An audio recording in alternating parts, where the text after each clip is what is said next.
Hello everybody, welcome back to my Let's Play of Dishonored.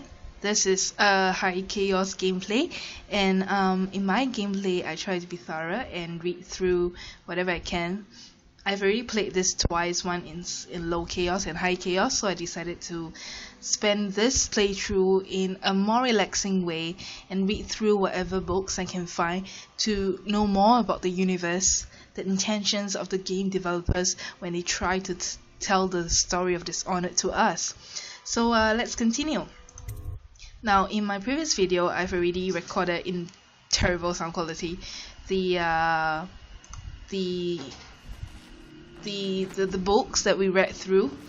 So I upgraded I think my crossbow for the accuracy, and so now I chose to go to sleep after I've explored enough of the Hound's Peak pub, and here we are somewhere else, which looks a little different from how it looks like before we fell asleep.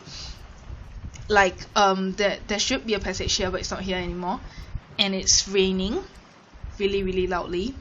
And let's see, what is this? Something's not right. A visit from the outsider. Okay, so what does the marker say? Strange gravity. Okay. Ooh. Hello, Corva. Hey. Your life has taken a turn, has it not? Yeah, exactly like hell. The Empress is dead. The precious daughter Emily is lost somewhere in the city. Yeah. You will play a pivotal role in days to come. Okay. For this, I have chosen you and drawn you into the void. Okay. I am the outsider. Ooh. This is my mark. There are forces. The outsider looks really cool and interesting. Forces that control magic. And that these forces will serve your will. Okay, that's Use interesting. newfound power.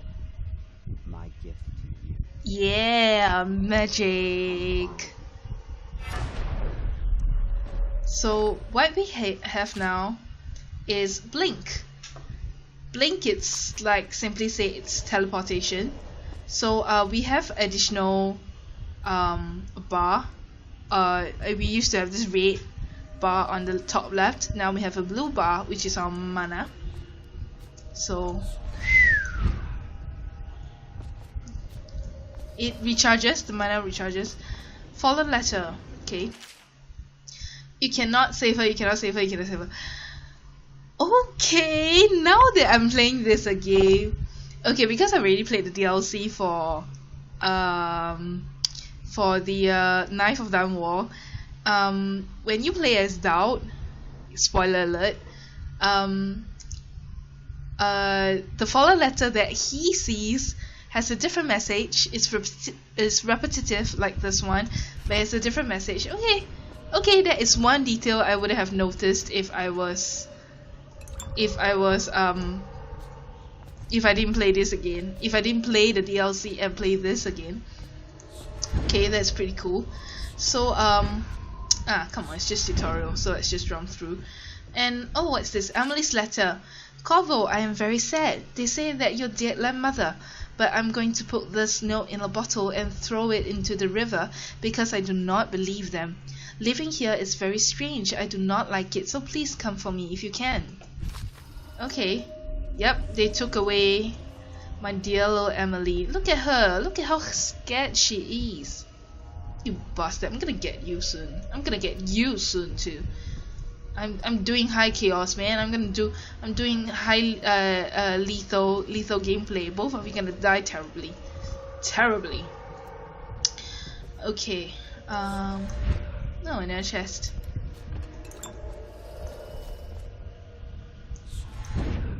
What is this? Oh, you Voldemort guy with your bald hair. And what is this? Is this a picture of the town?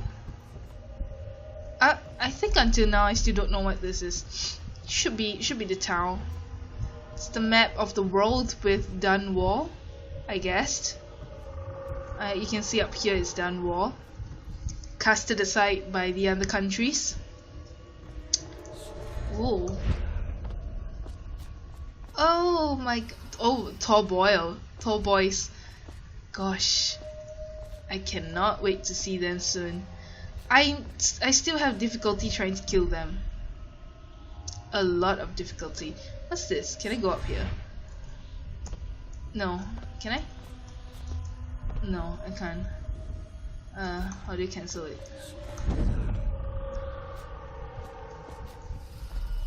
So, ooh, staircase. Whoop, whoop.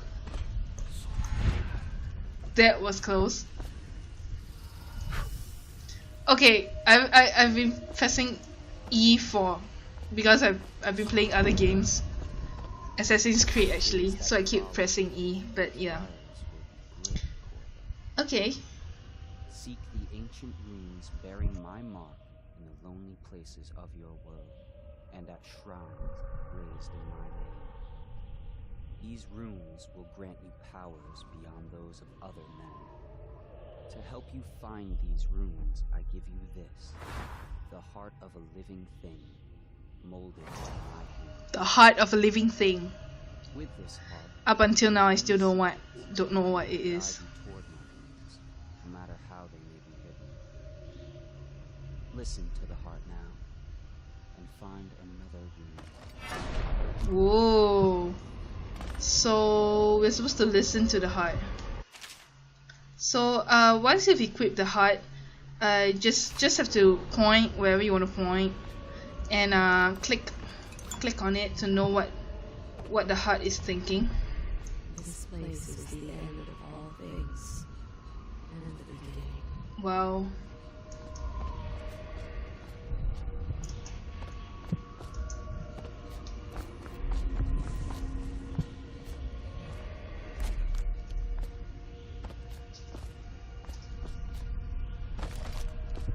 All of time's meanings here. Ooh. Not seconds, nor centuries. Whoa. This is quite a mindfuck. Woo! Okay. It's down there, I think. Can you knock this off? No. Oh, I don't have my. Is there anything here? No. Okay. Oh. Hello. Where should I go next? Back up.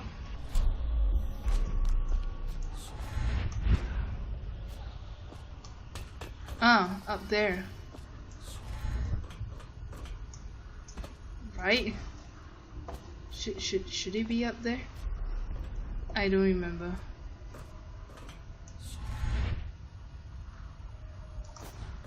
Oh my god, why am I stuck here? Every time I do a recording, I do something stupid. Oh. Woo!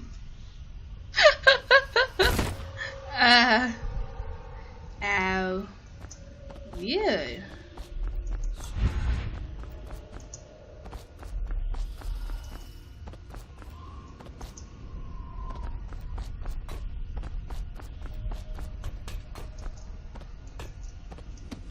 Oops.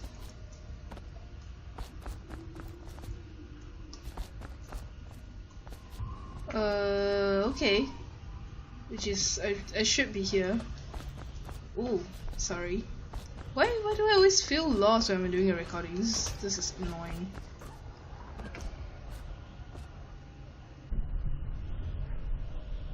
Okay.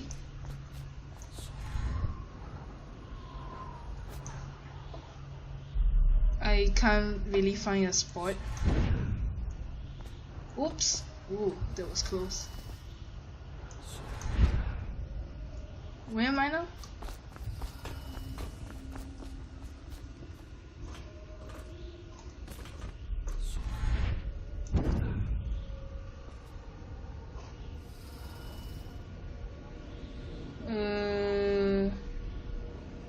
Where the fuck am I now? Huh? Woo! Okay, got it. And can we do? No, it's too far. And like what it says, there's a hut nearby. Someday this place will The hut shows where the rune is. Wow. Okay.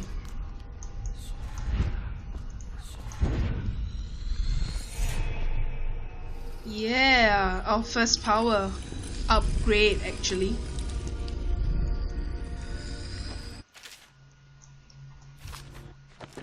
So having this okay, dark vision, you can see in the dark seeing living beings, vitality, or blink. For our next upgrade we will need 3. Let's do dark vision. Basically I'll probably just do dark vision, a blink. Dark vision is to see through living beings beyond the walls. Okay, wait, what was level 2? Oh god.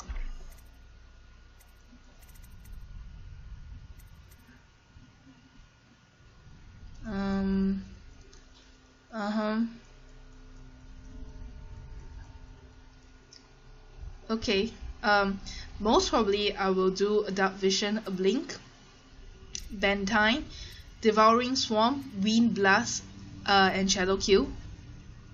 Maybe not so much on wind blast, but wind blast is actually kind of cool. But I will definitely do shadow kill next, if possible. It's a really efficient way to kill, as it has to the others before you. Now I return you to your world, but know that I will be watching with great interest. And we found a hidden rune.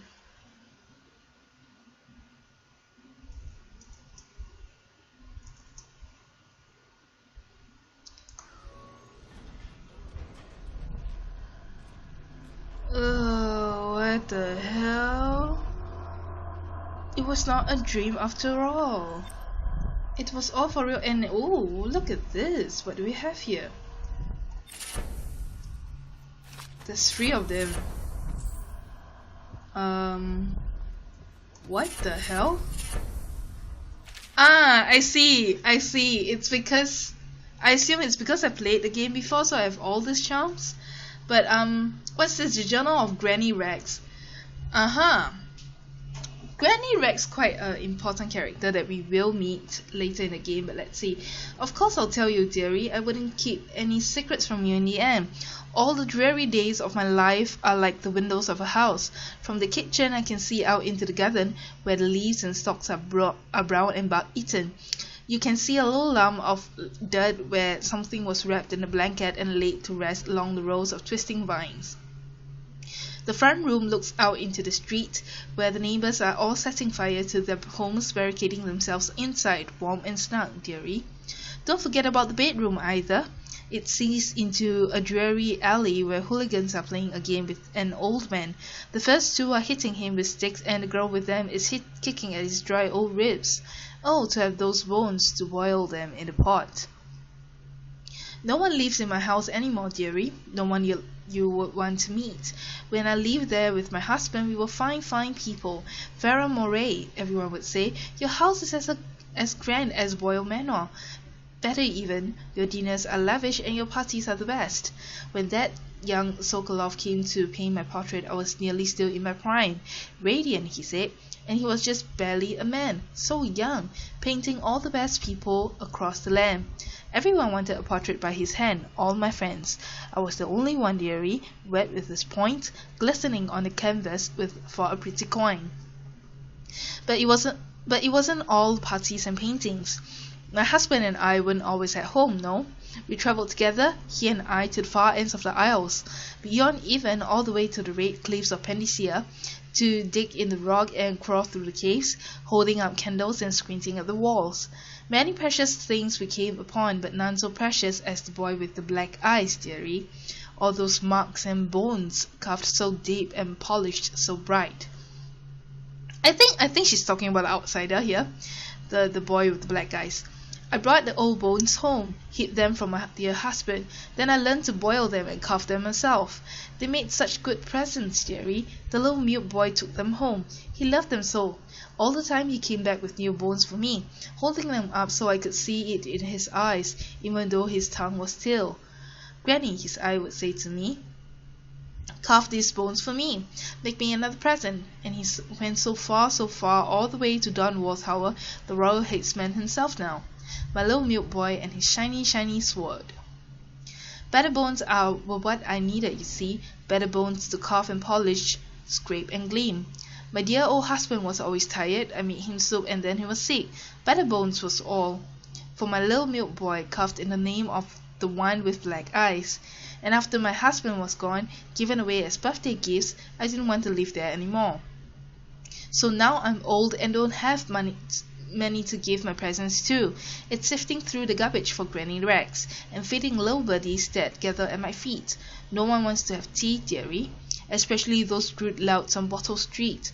Slackjaw and his boys, always meddling with an older woman trying to make her way.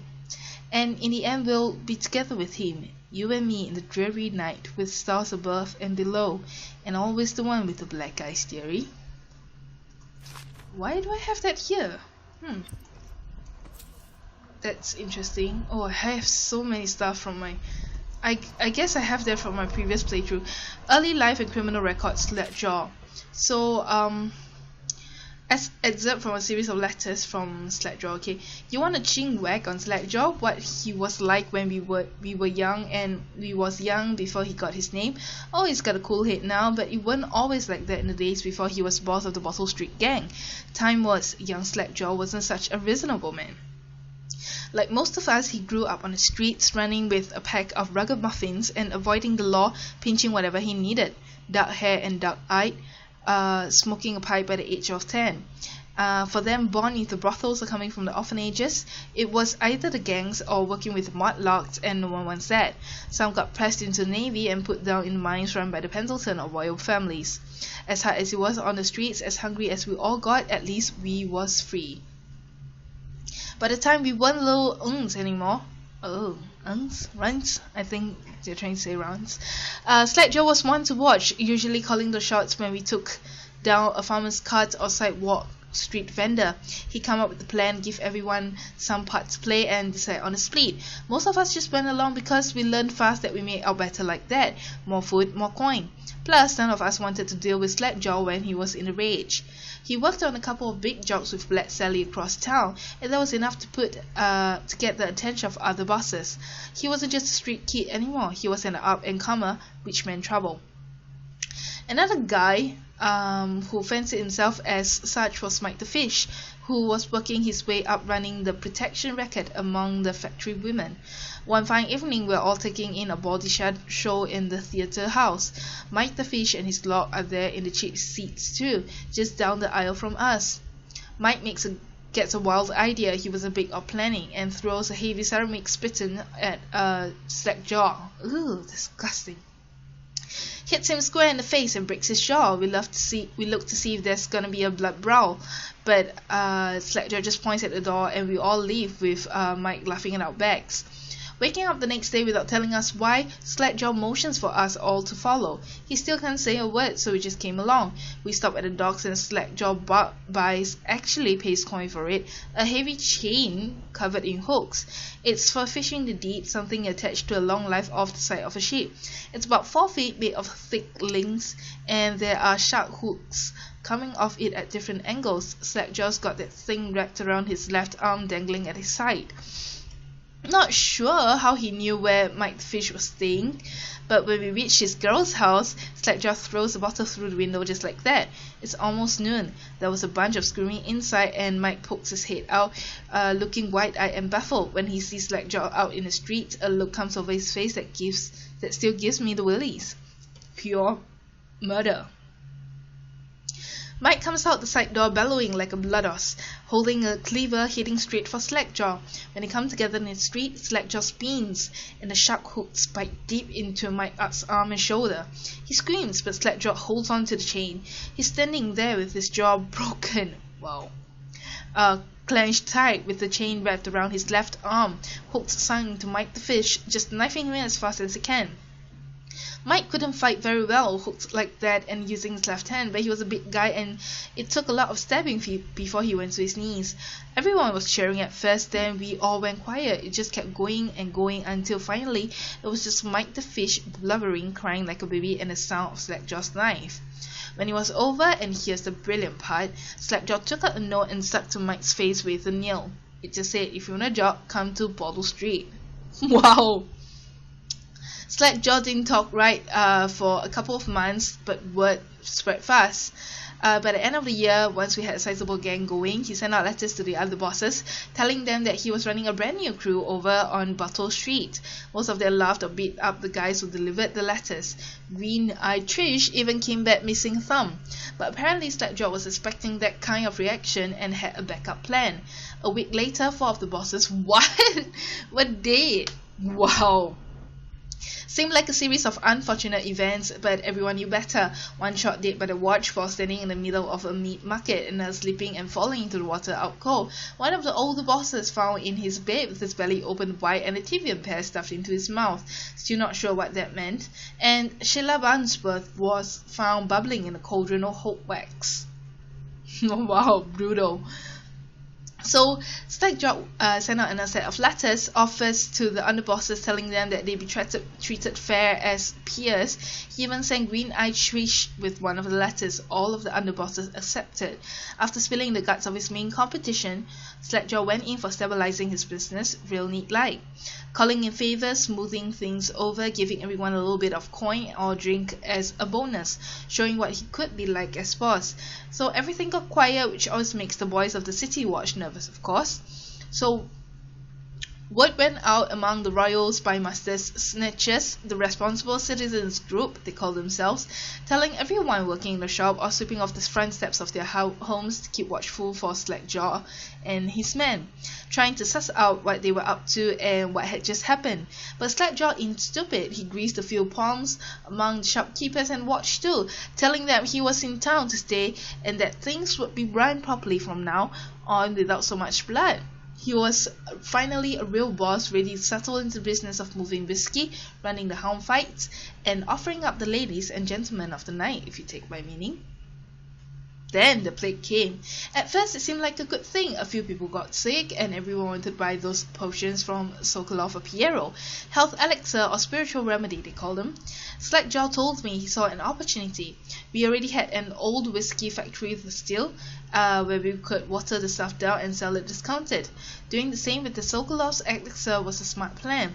Pretty soon everybody in the slums was sick and business was good. But after a while there was so many people down with plague that everyone got scared. Everybody started acting real nasty and everything fell apart. When people can't work, they don't have them coin for elixir, watered down or pure. When the Empress died, it seemed like Dunwall would slide into the void. Spymaster Burroughs took over and the watch started using all that new Sokolov technology.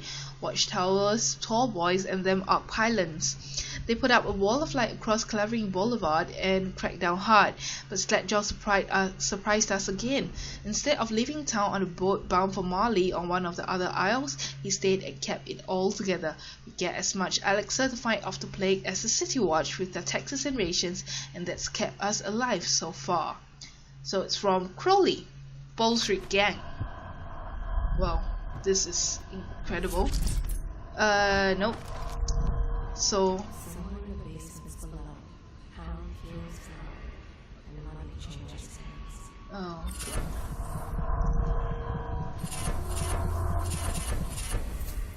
The kind of stuff we have. Oh, what's this? Field survey notes the Royal Spy. This is the 4th day, month of high cold. Okay. So what's this? The Royal Spy. Progress continues on the suppression of gang activity in the distillery district, but more slowly than I expected. The ruffians operating there have been, cunning, I'll grant them that, but it's only a matter of time. I'll see the leaders flocked in public and sent beneath the royal executioner's blade.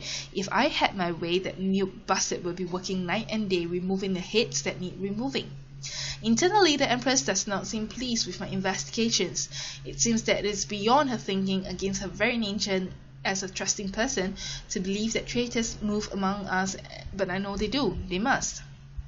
No, Jessamine would rather spend her time with the royal protector. Oh. At least it's likely to stop any immediate threat to her safety, but a strong arm is not what's needed against those who will undermine us. How will Corvo's sword stop a poisoned wine glass or an explosive delivered by courier? It will not. There are many threats around us, threats requiring meticulous efforts to police. Young Lady Emily is undisciplined, I'm afraid. Here within Dunwall Tower, she receives instructions from the finest tutors known in the Isles. Yet her mother spoils her, and she spends most of her time lost in imagination, wasting her time drawing, or asking Corvo to teach her to fight with wooden sticks. The girl might rule the Empire someday. Every moment spent at play is a moment wasted. Shoring up security for the main gate leading into Dunwall Tower has been another pet project of late. To think that back in his day, Emperor Coldwin left it open to the public during the day, allowing anyone to come and go as they please. If it were up to me, I'd seal off access to the streets entirely, but the Empress wouldn't hear of it.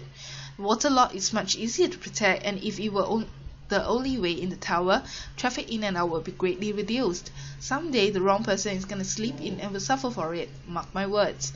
No amount of security is excessive when it comes to protecting heads of state. The Empress also disapproves of my plans for the Sokolov devices. Sokolov himself has no interest in security, of course, but he is vain and therefore keen to see his inventions deployed in any fashion. This wall of life he's been tinkering with has promise. In any case, at least I was able to convince the Empress to upgrade the pistols carried by the officers of the watch.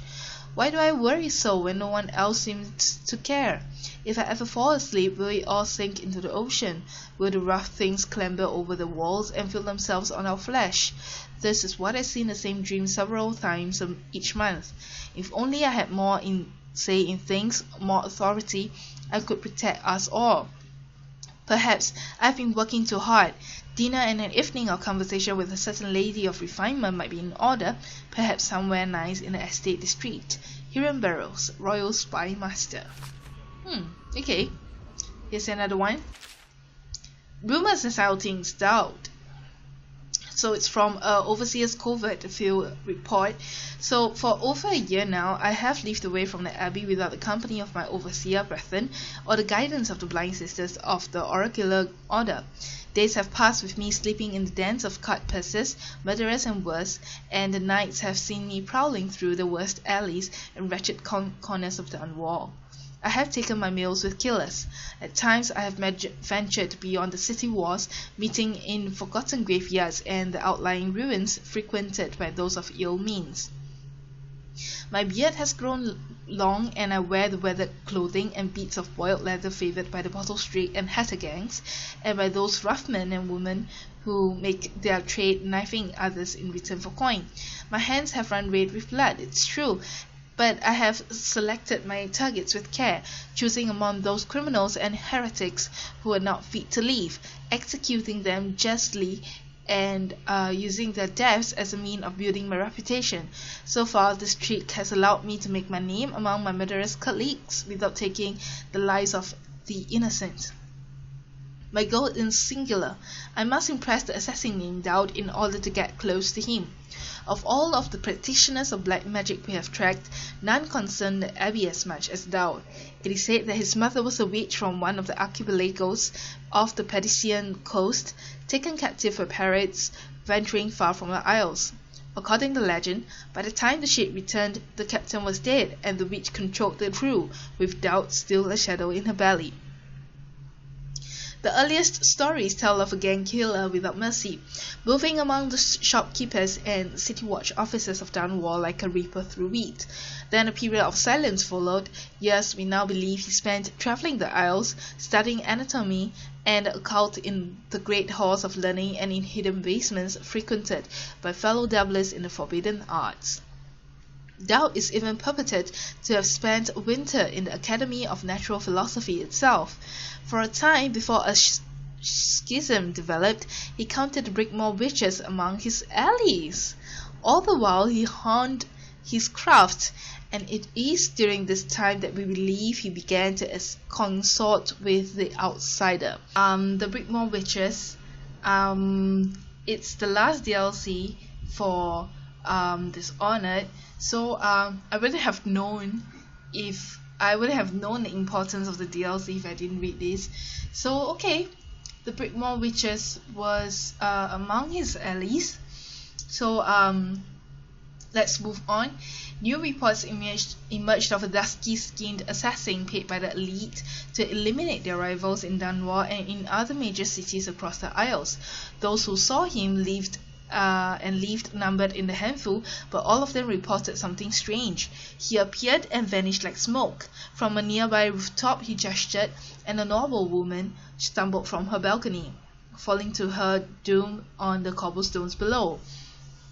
Most recently, as this new threat of plague has risen in Dunwall, Doubt has been seen leading a gang of men in dark leather, dressed as factory wailers in their vapor masks. They seem loyal beyond comprehension for one so unworthy, leading me to wonder if some of his magic is dedicated to lulling their minds and enslaving them. Only a month ago, a young girl claims to have come upon a strange scene. Carrying the bottle of milk home to her crippled brother, she was taking a shortcut through the tailor's district in a narrow street. She passed beneath a window and heard unusual sounds from within. Pushing aside the ratty's curtain, the girl saw into an abandoned apartment used by miscreants for gambling and trading hobby. An occult shrine had been erected against the far wall, which she recognized from the teachings given by her local overseer. A man she describes as resembling Doubt was kneeling before the shrine, muttering to an unseen spirit as if in argument. Oh, okay. He took a carving made of pale bone from the altar before him, and the lights all went out in a gush of unclean wind. Quiet as a few miles, she slipped away, running until she reached home.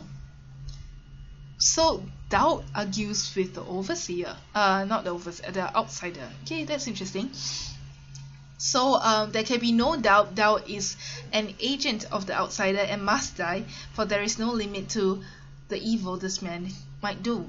This is my solemn oath and the great purpose of my life. Until Doubt is dead and his corruption has been purged from the world, I will continue to move among the depraved, winding my way toward him. I will not drop my guise or don my overseer's mask again until Doubt breathes no more. Okay, interesting. So we've had quite some stuff. Such laughter, and they sing old songs, linking arms. But that's when I have your time. Okay.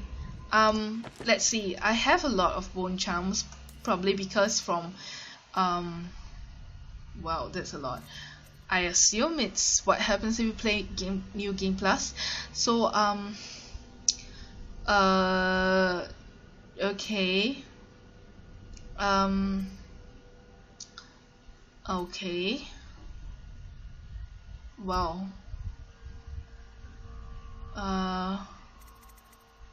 Okay. Okay, gutter fist. No. Fire. Short whiskey bottles explode. Okay.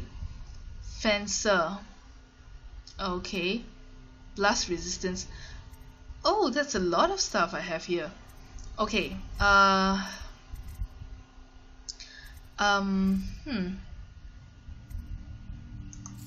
Okay.